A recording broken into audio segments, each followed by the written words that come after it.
വലിയൊരു അംഗീകാരം തേടിയെത്തിയിരിക്കുകയാണ്. അപ്പോൾ എന്താണ് ആ പാട്ടിനെ കുറിച്ചും മറ്റു കാര്യങ്ങളും? സത്യം പറഞ്ഞാൽ ഏത് പാട്ടത്ത് പോലും എനിക്കറിയില്ല.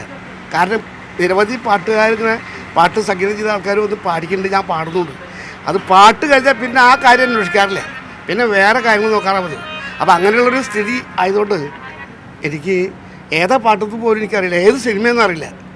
ഇതാണ് ഈ സ്ക്രോള് വരുമ്പോൾ ഉണ്ടാവും പ്രണയം തുടരുന്നു എന്നിപ്പോൾ എൻ്റെ മകൾ വിളിച്ചു പറഞ്ഞു.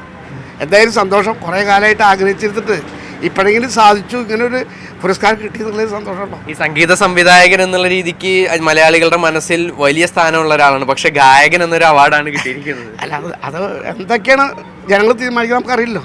എന്തായാലും അങ്ങനെ ഒരു അവാർഡിന് പ്രഖ്യാപിച്ചു. അവാർഡ് എന്ന് പറയുമ്പോൾ എല്ലാവരും വിളിക്കുന്നുണ്ട്, അഭിനന്ദിക്കുന്നുണ്ട്. ഇതൊക്കെ ഇതിന് മുൻപ് വേണ്ട, ഇപ്പോഴെങ്കിലും ആയില്ലോ. എല്ലാറ്റിനും ഓരോ സമയമല്ലേ, അത്രയേ ഉള്ളൂ. ഇത്രയും കാലമായിട്ട് കാത്തിരുന്നിട്ട് ഞാനൊരു പാട്ടുകാരനാകാൻ ആഗ്രഹിച്ച് പാട്ട് അതിന് കിട്ടണമെന്നോ അങ്ങനെയൊന്നും താല്പര്യമില്ലാത്ത ആളാണ്. എത്ര പാട്ടാണെങ്കിലും പാട്ടുണ്ടാക്കുക, വ്യത്യസ്തമായി നമ്മളെ രീതി പിന്തുടരുക.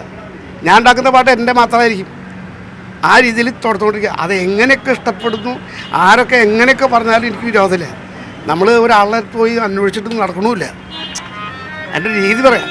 അപ്പം അത് ഈ വയസ്സ് ഇത്രയും കാലമായിട്ട് ഇപ്പോഴെങ്കിലും അംഗീകാരം ഉണ്ടായി സ്വീകരിച്ചു എന്ന് കേട്ടപ്പോൾ ആദ്യത്തെ സ്റ്റേറ്റ് അവാർഡാണോ?